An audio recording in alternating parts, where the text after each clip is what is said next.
Hi guys! Good evening! Ayan, meron akong dumating na parcel from Azla Cosmetics Shop. Tingnan natin kung ano to.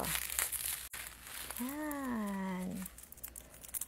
Eto siya guys. Pang tanggal nung ating mga oily natin na yan sa face natin. Ayan, susubukan natin din to kung maaalis natin tong ating makikintab sa mukha. Kasi lumalabas yung ating mga mantika. Di ba, Quincy? Quincy, gusto mo rin ba?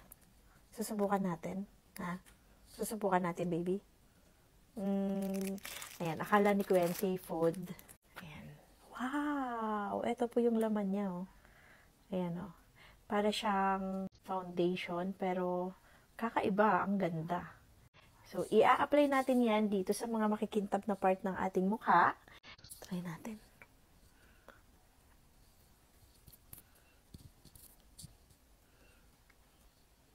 Roll on po siya. Pag inikot nyo, iikot din siya. Ayan o. Umiikot din siya. Tapos naiiwan yung parang ano. Ganda. Hindi na siya sobrang oily. Hindi to joke. Kasi na-try ko. Ayan. Natanggal yung sobrang oil kanina. Kanina oily yung face ko. Pero ngayon, tingnan nyo naman. Diba? Huwag lang tumapat yung ilaw. Kasi yung ilaw kasi nakakapagpaano eh. Pero, honestly, kapag tinignan nyo sa personal, or yung, ito mismo, yung face ko, wala na po siyang oil. Pag may nakita kayong parang kumikintab, punasan nyo lang nito. Yan. Punas nyo yan. Yan. Mawawala po yan. Kintab na yan. Kasi, maganda tong ginagamit natin na to. Meron tayo dito sa TikTok shop. Ayan.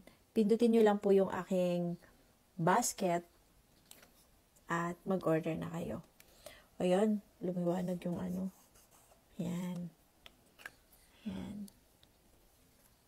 Yan. Totoo po yan, no? Kanina sobrang oily talaga siya. Pero ngayon, hindi na.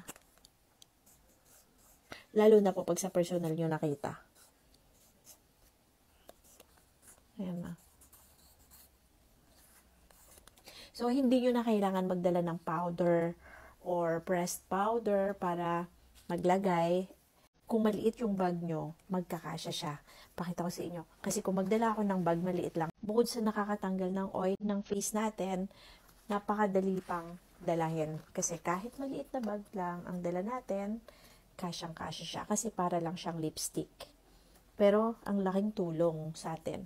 Talagang napili ko na ito yung orderin at subukan. Kasi, nakita ko na parang napakadali niyang dalahin at madaling gamitin. So, ayan guys, nakita nyo naman, oh, di ba? Kanina sobrang oily talaga. Saka pag mainit, kapag mainit yung panahon, oily talaga yung mukha ko. Na-solve na yung problema ko. Hindi ko na kailangan yung mga powder na bulky pag nilagay sa bag. Yun lang guys, order na kayo. Meron tayo sa ating TikTok shop. Try nyo din. Hindi kayo magsisisi. Azla Cosmetics Shop. Eto. Ayan o. Galing. Maganda siya. So, ayun guys. Order na kayo sa